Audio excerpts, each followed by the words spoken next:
Halo teman-teman semuanya, apa kabar? Assalamualaikum warahmatullahi wabarakatuh. Senang banget. Ini hari pertama saya di Jember ya, kota yang luar biasa. Ternyata teman-temannya welcome banget, apalagi teman-teman panitia. Tepuk tangan dong buat teman-teman panitia, keren banget. Dan juga sebagai kampus yang menjadi global recognition nasional dan juga national recognition gitu ya. Tepuk tangan dong buat teman-teman di Jember. Kemudian yang saya temukan juga adalah Jember menjadi kampus pertama di Indonesia yang mendapat pengakuan awareness program school. Benar Pak? Awareness program school secara global. Wah, hebat banget. Luar biasa. Izinkan saya, Erlina Juwita, saya akan mengemukakan beberapa sharing saya yang saya pernah juga jalankan selama ini sebagai seorang praktisi, teman-teman. Jadi hari ini kita akan membahas mengenai financial freedom. Jadi one step closer to financial freedom, and then empowering Gen Z, building financial freedom through financial literacy. Wah, keren banget ya judulnya ya. Tapi saya ingin tahu nih teman-teman, di sini antara financial literacy dan financial inclusi, kan ada dua ya. Ada financial literacy dan financial inclusi. Mungkin teman-teman ada yang tahu bedanya apa sih antara financial literacy dengan financial inclusi? Silakan. Ada yang tahu nggak? Kira-kira apa ya? Gitu. Ada? Apa nggak ada bedanya sebenarnya? Oke. Ini bisa di next aja. Jadi saya ceritakan dulu teman-teman bedanya apa sih antara financial inclusi dengan financial literacy, itu apa bedanya. Dan dampaknya bagaimana nih terhadap financial freedom kita, apalagi di generasi kita Gen Z gitu kan ya. Ini bisa dilanjut sampai ke inklusi dan literasi keuangan. Jadi inklusi keuangan adalah seperti ketersediaan terhadap produk dan layanan jasa keuangan. Ya, ini next aja ya. Inklusi adalah ketersediaan terhadap produk dan jasa keuangan. Sementara literasi adalah tingkat pengetahuan kita terhadap keuangan dan cara kita untuk mengambil keputusan keuangan bagaimana. Tolong di next teman ya. Terus sampai ke inklusi survei. Lanjut. Next. Ya, ini dulu. Jadi inklusi keuangan adalah ketersediaan akses pada lembaga produk dan layanan jasa keuangan di masyarakat. Sementara kalau literasi keuangan adalah pengetahuan seseorang dalam mengambil keputusan keuangan. Ya, next-nya. Nah, ini yang menarik nih. Bagaimana nih dampak antara inklusi keuangan dengan literasi keuangan dan efeknya terhadap financial freedom apalagi di Gen Z gitu kan ya. Di sini survei nasional literasi dan inklusi keuangan SNLIK tahun 2019 mengatakan bahwa sebenarnya tingkat inklusi keuangan itu lebih besar daripada tingkat literasi keuangan. Artinya apa? Artinya akses kita terhadap produk keuangan itu lebih tinggi ketimbang pengetahuan kita untuk memutuskan suatu keputusan keuangan gitu. Itu kan ada sisi baik, ada sisi buruknya ya kan. Sisi baiknya adalah pada saat kita mengetahui dan kita melakukan dan kita misalnya punya produk keuangan, kita punya tabungan, kita punya investasi, itu akan dampaknya akan baik buat kita. Tetapi dampak buruknya apa teman-teman? Kira-kira? Gimana? Semakin banyak akses kita untuk punya utang, iya kan? Nah di sini yang menarik adalah, lanjut ya, hasil survei. Jadi sebelum kesini saya menyebarkan sebuah survei yang isinya adalah beberapa pertanyaan dan itu bisa membuat kesimpulan gitu buat saya ya. Ini hasil survei kami terhadap kurang lebih 400 ya, bukan 300, ini update-nya 400 mahasiswa Universitas Pelita Harapan Medan, dan juga 104 mahasiswa Universitas Jember. Jadi teman-teman semua yang ngisi surveinya, ya kan? Pertanyaan yang pertama adalah, do you have saving account? Sekarang saya tanya langsung deh, teman-teman ada punya tabungan semuanya? Punya. Dan ini bukti bahwa sebenarnya realitanya memang sekitar 85% itu teman-teman sudah punya rekening tabungan. Hebat ya? Keren ya? Tapi ternyata ada juga loh yang masih belum punya. Ternyata 14% itu mereka belum punya rekening tabungan. Nah, begitu kita gali lagi nih. Dari 85% yang punya rekening tabungan, apakah mereka hanya punya rekening tabungan aja atau punya produk yang lain? Oh, misalnya sekitar 23% ternyata punya deposito gitu. Keren ya? Keren. Dan juga 13% ternyata punya reksadana. Wah, keren nih. Menarik nih. Kemudian 3,5% itu punya surat utang negara. 2,2% investasi di peer-to-peer lending. 22%-nya itu punya rekening saham, dan tentu saja sudah menjadi investor saham, dan 9,7%-nya sudah mulai punya properti. Wah, keren ya. Keren ini, keren. Kemudian lanjut ke survei berikutnya. Pertanyaan yang selanjutnya adalah, do you have any debt? Nah, ini pertanyaan yang sangat menantang nih. Kamu punya utang atau enggak? Kira-kira jawabannya apa? Jawabannya apa? Punya utang enggak? Ada yang jawab tidak. Yang jawab tidak? Beberapa ada yang di atas. Kalau yang menjawab punya? Punya utang? Gak punya. Bener nih. Oke. Jadi realitanya teman-teman aku share di sini ya. Ternyata memang 85% belum punya utang, tetapi ada sekitar 14% itu mereka punya utang. Dan begitu digali utangnya utang apa? Ternyata 2,2% itu utangnya utang pinjol. Nah, tuh kan ya. Kemudian 1,5% itu mereka utang di pegadaian. 7,2% itu utangnya kartu kredit, dan 2,1% mereka punya utang di pemilikan kendaraan, serta 1,2%-nya di pemilikan properti. Jadi kalau teman-teman kita bicara utang itu ada dua jenis ya. Ada utang produktif, ada utang yang konsumtif.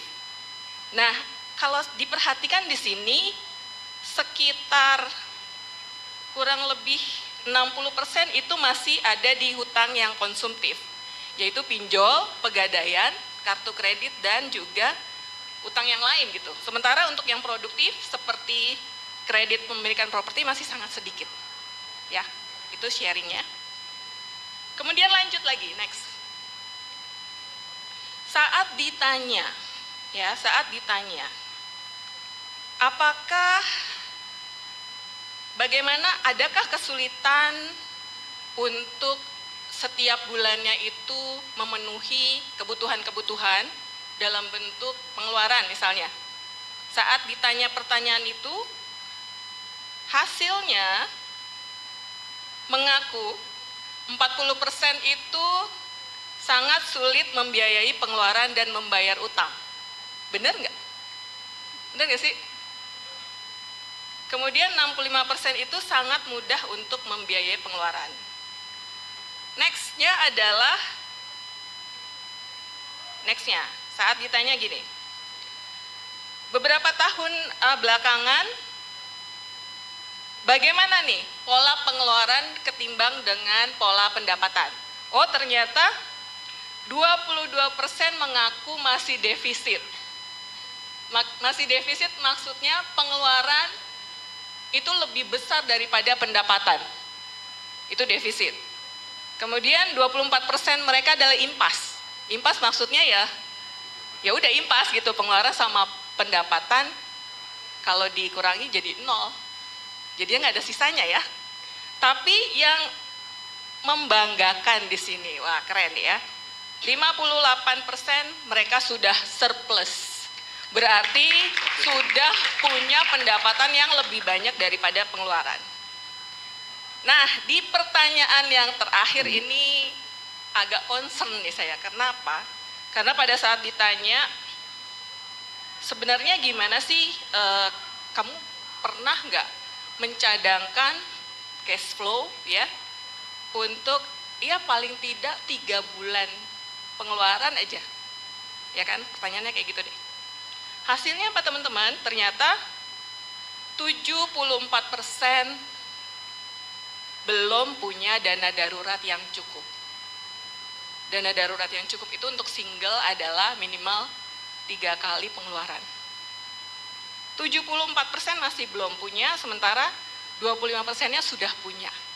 Nah ini concern kita ya, kita setidaknya kalau mau financial freedom itu siapin dulu dana darurat ya. Dana darurat.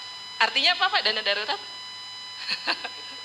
Artinya dana yang tersedia kalau misalnya kita membutuhkan sesuatu cash dalam waktu cepat gitu ya, yang liquid. Lanjut. Sekarang kita berbicara mengenai financial planning piramida. Ya, kalau teman-teman lihat di sini ada piramida itu kan dasarnya itu paling bawah lebih lebar ya. Kemudian ke atas itu mereka lebih runcing gitu ya bentuknya ya, segitiga. Kalau kita lihat di sini teman-teman, dalam perencanaan keuangan ada yang namanya pondasi, ada yang namanya pilar, kemudian ada juga yang namanya atap. Ya. Jadi kalau pondasi dalam keuangan itu adalah yang pertama punya surplus yang konsisten. Jadi surplus aja nggak cukup tapi harus konsisten. Konsisten itu artinya tiap bulan ya tetap surplus gitu. Kadang-kadang kenyataan yang ditemukan adalah bulan Januari oke, masih surplus deh 100.000. Wah buat healing ya 100.000 ya. Kemudian Februari ternyata boncos gitu ya. Defisit karena mungkin banyak pengeluaran buat kuliah, buat apa. Nah yang kita usahakan adalah surplusnya konsisten gitu teman-teman ya, surplusnya konsisten. Kemudian kondisi pondasi keuangan yang kedua adalah dana daruratnya sesuai dengan standar. Kalau tadi saya yang jadi concern kita adalah ternyata 75% dana daruratnya masih belum cukup, masih belum tiga kali pengeluaran gitu. Nah ini kita usahakan karena jadi pondasi keuangan kita teman-teman ya. Dari sini kita sudah mulai niatkan, oke deh kalau saya punya uang, saya langsung simpen aja ke tabungan terpisah. Buat apa? Buat saving dana darurat. Seperti itu ya.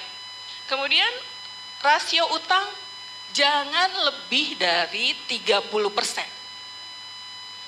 Karena itu adalah angka yang memang kita sudah tetapkan. Ya sebagai praktisi, saya juga handle klien. Dan angka itu memungkinkan kita untuk masih bisa bergerak gitu. Karena kalau udah kelebihan rasio utang sampai 50-60%, bisa jadi cash flow-nya jadi berantakan. Ya, jadi itu pondasi keuangan. Kemudian kita bicara mengenai pilar keuangan nih. Pilar keuangan itu apa sih? Yang pertama adalah proteksi. Baik itu proteksi kesehatan, maupun proteksi jiwa. Mungkin kalau di sini teman-teman belum berkeluarga, berarti prioritasnya adalah proteksi kesehatan dulu. Proteksi kesehatan apa sih? Ya standar pemerintah aja BPJS. That's okay gitu. Ya. Lanjut dari pilar kita berangkat ke atap nih. Kadang-kadang banyak yang terbalik.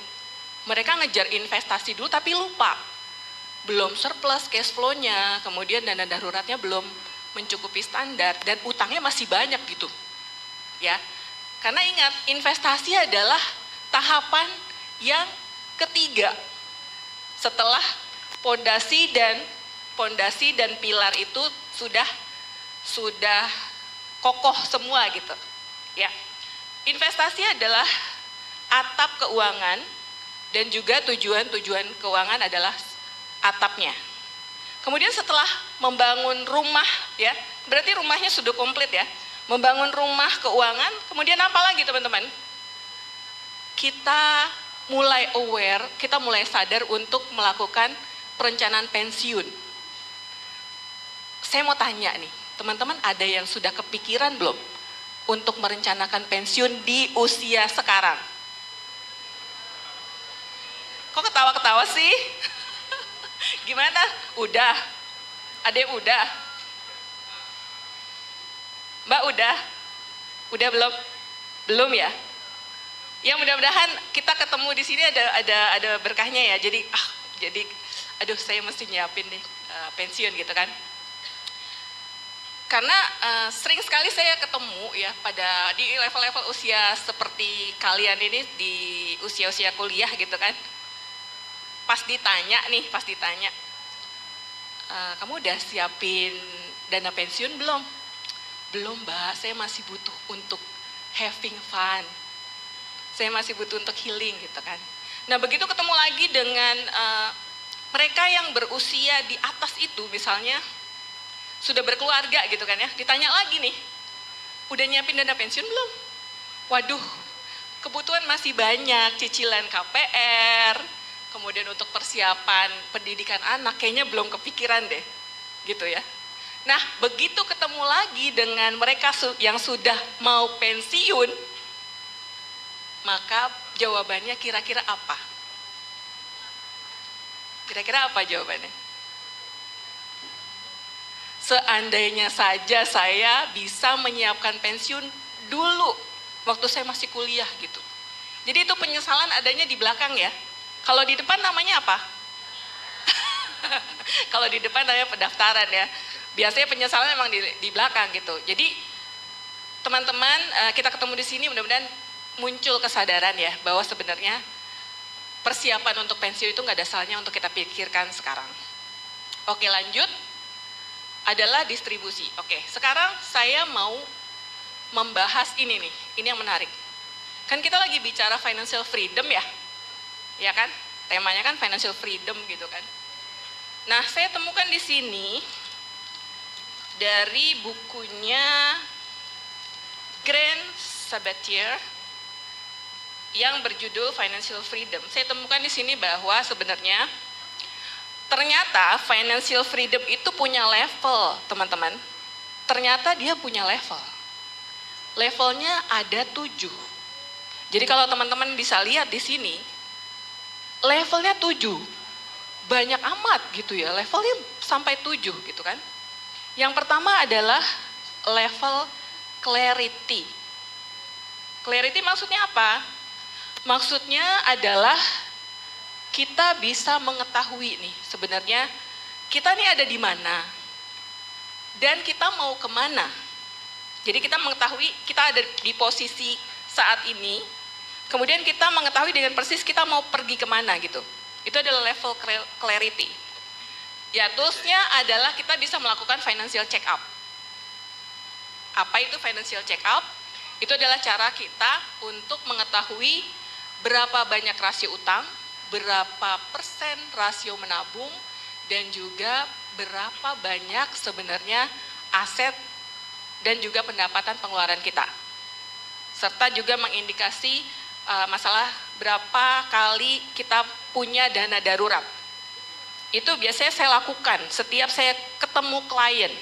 Saya punya toolsnya teman-teman namanya OS Plan. Itu akan sangat memudahkan pekerjaan saya karena eranya AI ya, eranya digital, saya juga dibantu sama tools. Ya, jadi secepat itu saya bisa melakukan check up screening langsung. Oke, kemudian level yang kedua, self sufficiency. Di sini adalah dia punya penghasilan sendiri. Jadi kalau sebelumnya hanya bergantung sama apa yang diberi orang tua, pada level kedua ini, teman-teman tuh udah punya penghasilan sendiri.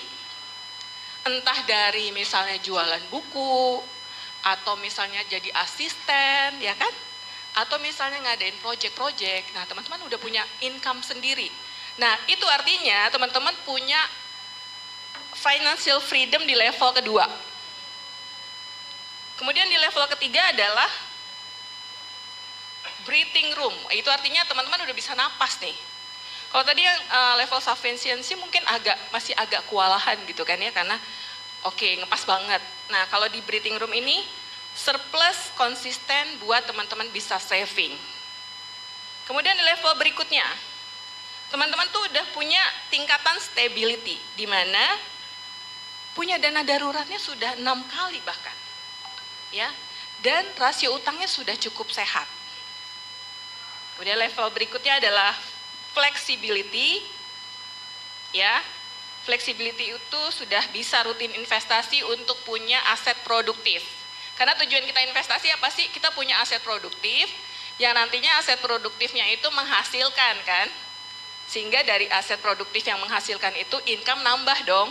Nggak cuma dapat income dari aktif income aja, tapi juga ada income dari passive income. Jadi kan tambah banyak tuh ya. Nah, di level berikutnya teman-teman adalah financial independence. Di sini kita lihat dia bisa membiayai hidup dan juga membiayai hidupnya itu dari aset produktif. Dan level ketujuh adalah abundant wealth. Artinya teman-teman itu punya keberlimpahan. Di sini akan prioritas hidup utama bukan cuman utang aja jadinya. Jadi prioritas hidup utama itu bukan lagi mengenai uang, tadi saya jemput utang. Bukan uang lagi yang jadi prioritas hidup utama, tetapi apa yang bisa teman-teman sharing untuk society, apa yang bisa teman berikan untuk komunitas, ya, apa yang teman-teman berikan untuk masyarakat. Jadi uang bukan jadi kejaran lagi dalam hidup Anda. Oke, di situ level keberlimpahan. Tadi ini next ya, tadi saya menyebut mengenai financial check up, ya kan? Terus pasti ada yang nanya, gimana caranya ya? Coba di next slide saya akan jelaskan nih. Nah ini tampilannya OS Plan teman-teman. Teman-teman bisa dapetin ini di www.oneshield.com.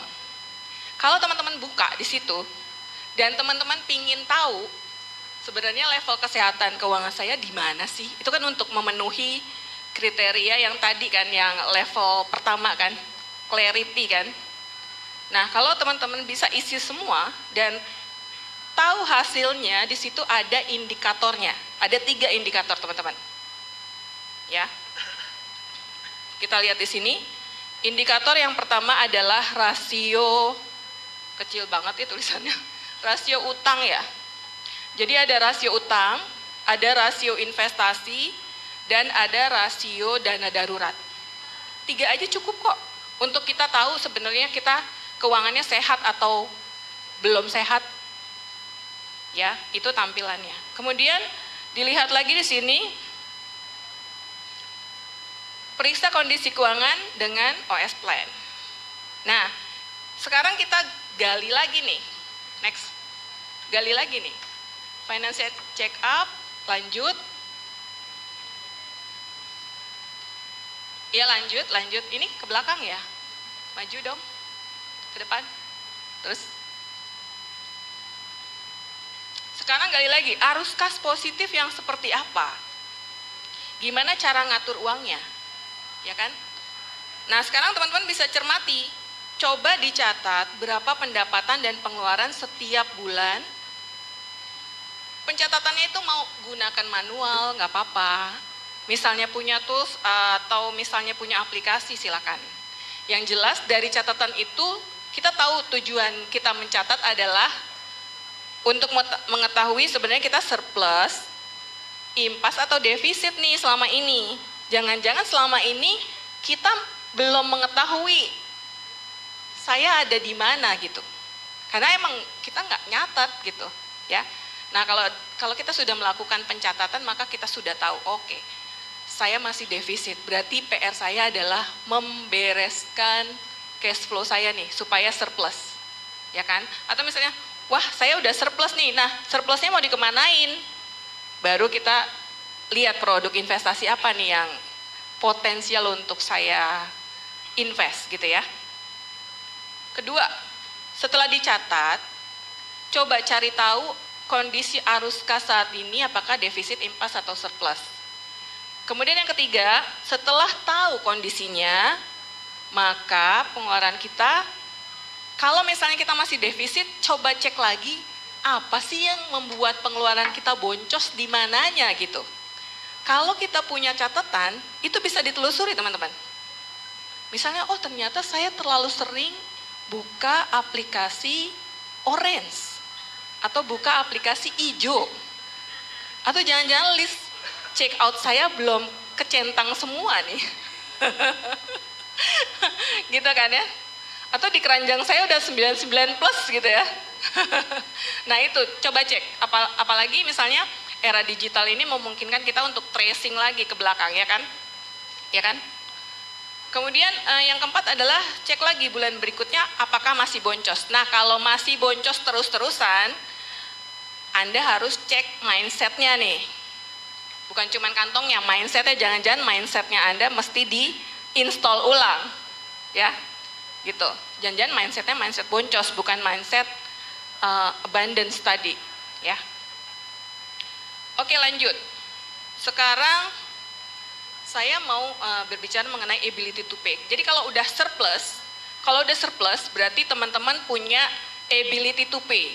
Kemampuan untuk berinvestasi. Biasanya kalau kami menghitung itu dari kisaran 10-20% untuk disisihkan ke investasi.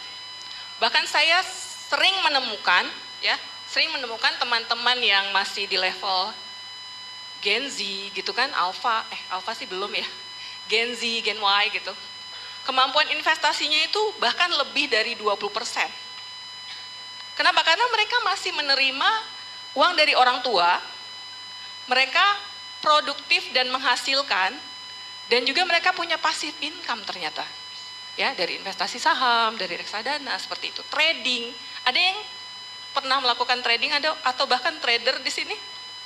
Ada? Ada nggak? Nggak ada ya? Oke, belum ada.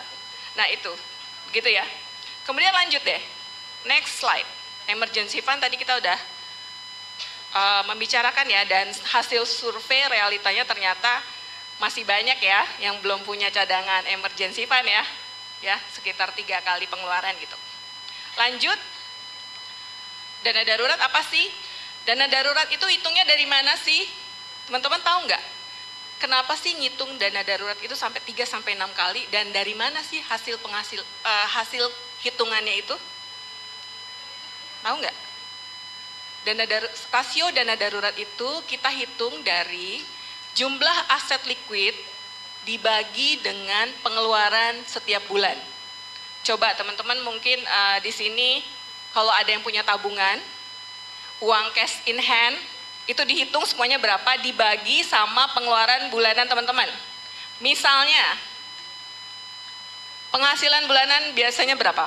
Dari orang tua, yang ada di tabungan, yang mengendap di tabungan, ada berapa jumlahnya? 1 juta ada? Ada. Oke, itu aset liquid yang teman-teman punya. Ya. Sekarang pengeluaran setiap bulannya berapa? Masnya senyum-senyum nih, kayaknya mau jawab. Berapa Mas? Pengeluaran tiap bulan berapa? Kalau penghasilan 1 juta, pengeluaran tiap bulan berapa? Dihitung nggak selama ini? Hah? Enggak. Ada yang bisa kasih saya inputan, masukan gitu? Berapa setiap bulan? 500.000.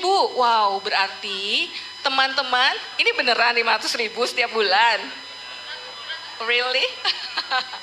Bener nih? Wah, udah mulai ada chaos. 500.000 ya? Oke, saya ambil angka itu ya. Saya ambil angka 500.000. Itu artinya teman-teman punya 1 juta dibagi dengan 500.000, berarti berapa? 1 2 kali pengeluaran bulanan. Berarti teman-teman punya dana darurat 2 kali. Ya, standarnya berapa tadi? 3 kali, berarti masih PR ya. Berarti yang dapat teman-teman lakukan supaya dana daruratnya sudah ideal adalah menambah tabungannya jadi 1.500.000. Ya kan, karena pengeluarannya masih 500. Gimana kalau pengeluarannya nambah jadi 1 juta? Berapa aset liquid yang harus saya punya? Berapa? 3 juta gitu. Kalau pengeluarannya nambah lagi jadi 2 juta. Berapa aset liquidnya jadinya? 6. Nah gitu ya. Jadi gitu, berangkatnya dari berapa pengeluarannya, bukan berapa penghasilannya. Karena kalau kita cermati pada saat COVID aja, penghasilan kan bisa naik turun ya. Ya kan? Tapi pengeluaran harus dibiayain gak sih? Sewa kos, makan, ya kan? Itu yang harus kita bayar gitu. Sementara penghasilan kita bisa jadi pada saat COVID naik turun, ya. Nah, di situ berangkatnya kenapa dari pengeluaran. Oke, lanjut. Lanjut ya. Dana daruratnya disimpan di mana? Sesimpel kita simpan di tabungan aja. Supaya kenapa? Supaya kita bisa ambil kapanpun saat kita butuh. Kemudian kebutuhan proteksi. Mungkin di sini adalah prioritasnya adalah proteksi kesehatan ya teman-teman ya. Jadi kita memenuhi standar aja lah ya, proteksi kesehatan ya BPJS is okay. Dan saya yakin teman-teman di sini masih fit semua ya kan? Masih bugar lah gitu. Kemudian lanjut, kebutuhan kredit. Cara kita menghitung kebutuhan kredit kita. Nah teman-teman masih muda-muda nih. Ini saat yang tepat untuk teman-teman punya strategi gimana caranya saya bisa punya rumah dari kredit misalnya gitu. Gimana caranya saya bisa punya properti tapi saya memanfaatkan fasilitas kredit. Teman-teman saya mungkin yang masih menjadi karyawan, dia dengan sangat cerdasnya memanfaatkan fasilitas yang ada di kantornya. Karena apa? Karena kredit di sana mungkin masih minim bunganya, ya beda dengan kredit yang ada di luar gitu, yang lebih komersil. Ya, mungkin kalau belum terpikir untuk kayaknya masih jauh deh gitu ya, DP-nya aja belum cukup, ya udah nabung buat DP aja deh dulu. Nanti begitu kerja, begitu teman-teman udah punya penghasilan tetap, mulai deh cicil rumah. Ya, itu utang yang produktif. Lain lagi kalau kita bicara mengenai utang konsumtif ya. Ya, kita bicara mengenai utang produktif. Kemudian lanjut. Ini ada istilah cost of delay. Ada yang tahu nggak artinya? Cost of delay apa sih Mbak R gitu kan? Cost of delay adalah biaya yang kita tanggung saat kita tidak melakukan investasi. Ya, kalau kita menunda setahun aja untuk nggak investasi, kita punya cost of delay sebanyak 35.337.000. Bayangin tuh. Kok bisa Mbak? Oh bisa. Kita hitung melalui kalkulator di sini. Jadi misalnya saya nyetor awal untuk investasi 1 juta. Kemudian saya lakukan setoran berkala tiap bulan 500.000 gitu ya tiap bulan ya. Selama 30 tahun investasi dengan ekspektasi imbal hasil sebanyak 6%. Jika dibandingkan dengan saya melakukannya sebanyak 29 tahun, itu kan berarti ada 1 tahun gap, ya kan? Saya nunda setahun nih, dengan imbal hasil yang sama, 6%. Berapa cost of delay yang saya tanggung? Ternyata banyak juga ya, 35 juta gitu kan. Nah itulah yang mungkin itu insight yang bisa menyadarkan kita, oh ngapain nunda-nunda investasi ya, kalau saya bisa lakukan sekarang. Oke, sekarang how to start. Sekarang gimana nih caranya kita melakukan investasi? Teman-teman ada yang kepikiran nggak? Gimana ya caranya? Iya deh Mbak Erlina dari tadi ngomongin investasi gitu kan. Tapi saya belum tahu caranya gimana Mbak, ya kan? Nah ini saya kasih tahu caranya. Pertama yang teman-teman bisa lakukan adalah mendefinisikan dan memprioritaskan tujuan keuangan teman-teman dulu.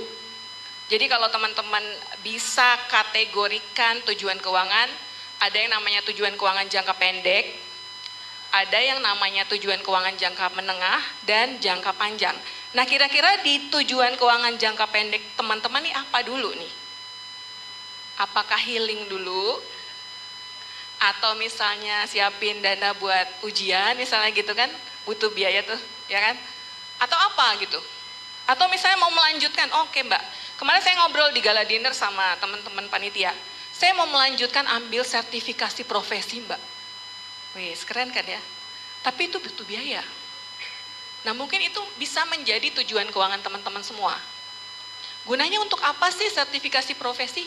Buat naikin level teman-teman biar nggak di situ aja gitu. Ya kan? Persaingan banyak sekali saat ini. Ya. Lulusan dari universitas ribuan bahkan jutaan.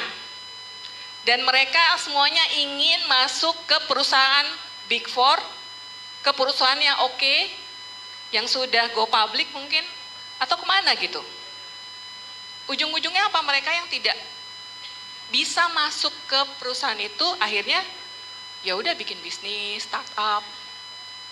Ya, tapi karena tidak punya kemampuan untuk mengelola keuangan, jadinya boncos gitu. Nah, nggak ada salahnya teman-teman juga memikirkan untuk punya global designation atau untuk punya sertifikasi profesi. Supaya nambah di CV teman-teman itu nambah ya poin plus lagi. Kalau misalnya di antara 1.000 atau di antara 1 juta pelamar, oh ternyata yang punya sertifikasi profesi ini hanya beberapa. Oh udah kita ambil yang ini aja deh. Mereka belum lihat tuh dari lulusan mana. Misalnya nih, ada anak UI, ada anak ITB, ada anak Jember. Ya kan? Sama-sama lulusan 2023 misalnya. Yang anak UI nggak punya sertifikasi CIA. Ini misalnya kita lagi ngomong FEB ya. Yang anak ITB juga gitu. Begitu lihat, wah ini ada anak Jember tapi dia punya sertifikasi CIA, ini yang kita butuhin. Karena dia global designation. Nah, di situ teman-teman berjuangnya di situ. Ya. Di persaingan yang sangat berat ini. Oke, lanjut ya. Sekarang kita bicara mengenai risk profile. Mbak, risk profile itu apa dan bagaimana mengukurnya? Sekarang saya tanya ke teman-teman, kalau teman-teman saya kasih hadiah apartemen, ya 1 kamar apartemen, teman-teman mau pilih yang mana? Apakah mau pilih di lantai yang paling bawah? Mau pilih di lantai yang tengah-tengah atau yang paling atas? Sekarang saya tanya dulu, yang mau pilih di lantai paling bawah siapa? 1, ada lagi? 2, 3, 4 orang. 4 orang. Boleh tahu nggak kenapa pilih yang paling bawah? Karena aman. Nggak usah jauh-jauh, kalau ada apa-apa langsung turun ke bawah gitu ya. Kalau ada gempa langsung kabur bisa gitu, nggak usah ngantri. Oke, apa lagi? View-nya gimana? Kalau di bawah emang ada view-nya? Nggak ada. Kenapa pilih paling bawah? Resikonya paling rendah. Itulah tandanya teman-teman punya profil resiko yang konservatif. Tepuk tangan dong buat yang konservatif 4 orang itu. Oke. Sekarang siapa yang pilih di tengah-tengah? Oh lebih banyak. Oke siap. Lebih banyak ya. Karena tengah-tengah ya. Udah deh, saya nggak mau yang terlalu bawah, saya nggak mau yang terlalu tinggi deh, saya tengah-tengah aja deh. Kenapa? Ya so-so lah, aman-aman aja, tapi saya juga mau dapetin view dong. Paling nggak dari lantai 6 ya kelihatan lah. Ya kan? Kelihatan lah dari langit yang awan gitu kan, awan cerah gitu, sunset juga bisa kelihatan. Nah, teman-teman yang memilih di lantai tengah itu berarti teman-teman punya profil resiko moderat. Ya, itu profil resiko yang kedua. Sekarang saya tanya sisanya apakah memilih yang lantai paling atas?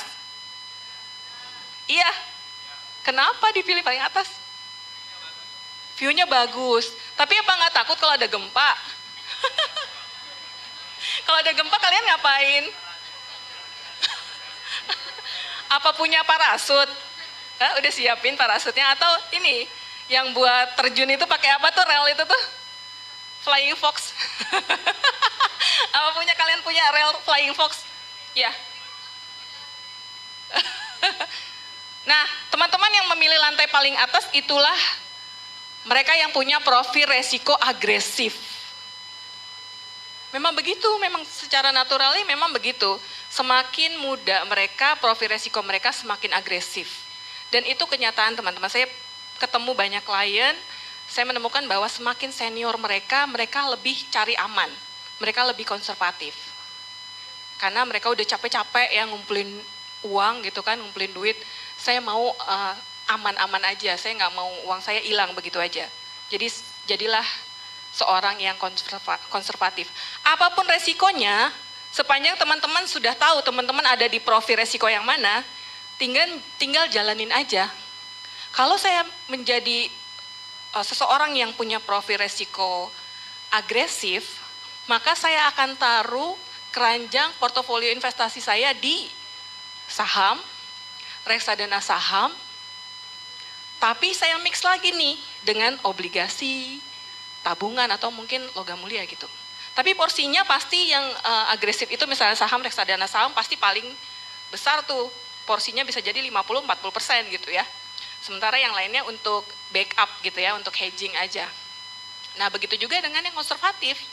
Kalau saya sudah tahu nih, profil resiko saya konservatif, berarti saya nggak akan maksain diri saya ke produk-produk investasi yang memang agresif dan sangat riskan gitu. Kalau saham itu kan volatile ya teman-teman ya. Teman-teman bisa cermati mungkin IHSG minggu lalu itu di level berapa?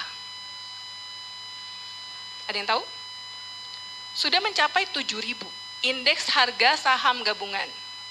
Sudah dari level 7.000, kemudian terakhir Jumat kemarin turun lagi teman-teman.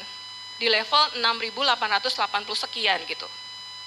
Itu kan tandanya berarti kalau kita investasi di saham, ada potensi untuk volatile. Jadi nilainya naik turun gitu. Tapi sepanjang kita memilih saham yang baik dengan fundamental yang bagus, perusahaannya bagus, maka secara jangka panjang 5, 10, 15 tahun teman-teman akan mendapatkan hasil yang lebih banyak. Di sini saya ada data ya. Untuk saya mau ngomongin data nih. Nah, mati saat ini apalagi tahun depan itu tahun politik ya. Ya kan? Tahun depan pemilu kan. Sektor saham yang bisa kita cermati sebagai seorang yang investor yang agresif, investor saham adalah yang pertama telekomunikasi. Teman-teman tahu ya, emiten telekomunikasi apa aja? Ada ISAT, ya, Indosat, ada Telkom, ya, itu yang bisa dicermati.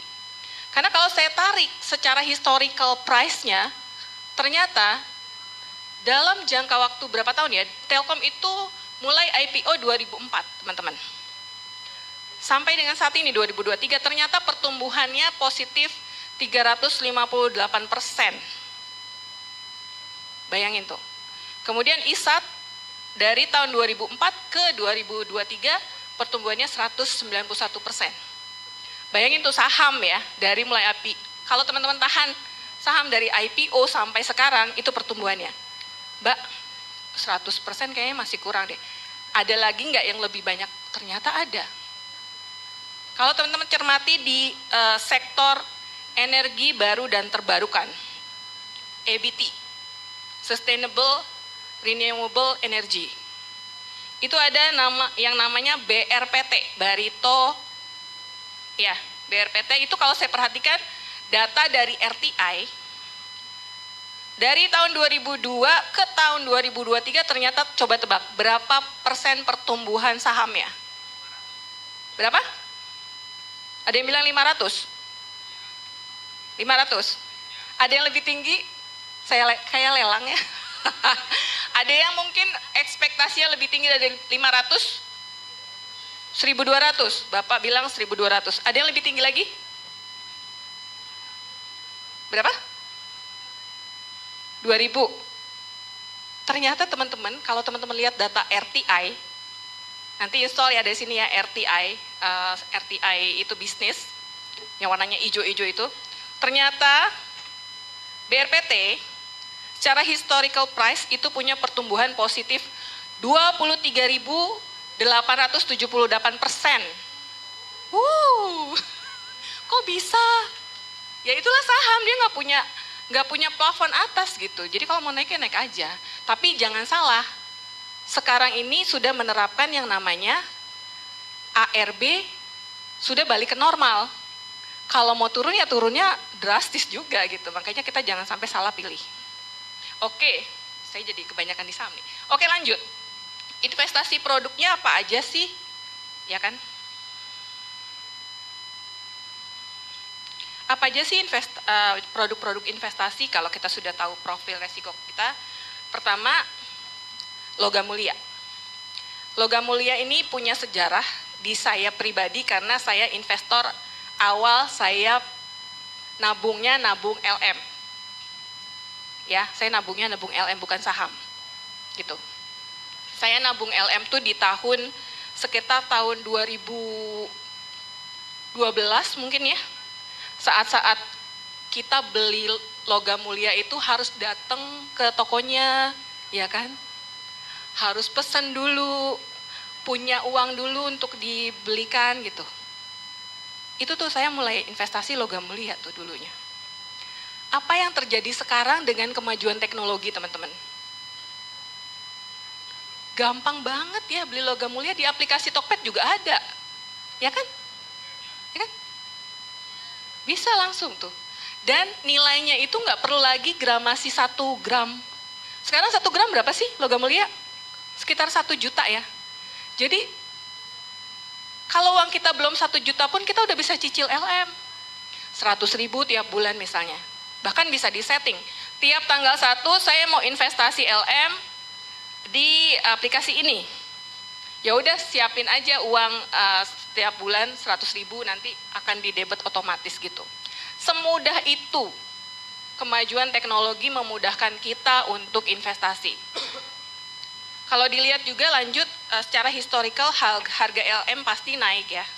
Walaupun memang kalau dilihat day to day-nya naik turun, tapi kalau teman-teman cermati secara jangka panjang itu naik. Gak ada sejarahnya harga LM arahnya ke bawah. Ya kalau dilihat situ ya, naik. Karena apa? Yang pertama supply demand. Ya, persediaan sangat terbatas sementara orang yang menginginkan atau orang yang membeli itu lebih banyak. Jadi kan semakin rare barangnya, maka harganya jadi lebih mahal. Ya kan? Nah, kemudian yang kedua. 15 menit. Iya, siap. Kemudian yang kedua, keuntungan kita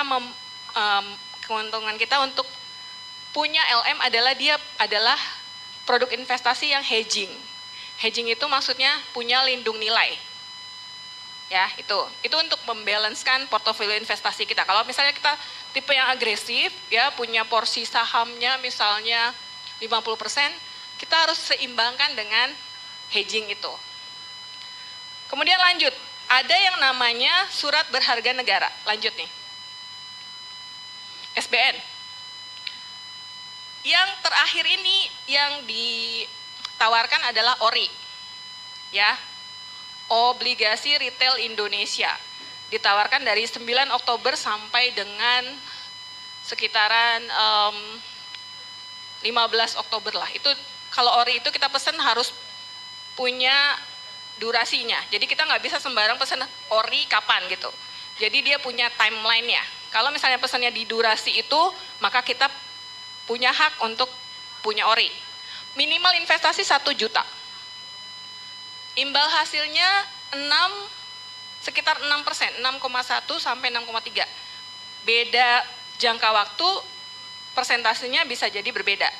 Nah, 3 tahun bisa di 6,1%, yang jangka waktunya 6 tahun itu bisa di 6,3%. Kelebihannya ORI adalah teman-teman bisa punya penghasilan tetap dari sini. Karena kupon obligasi itu akan cair ke rekening teman-teman nanti.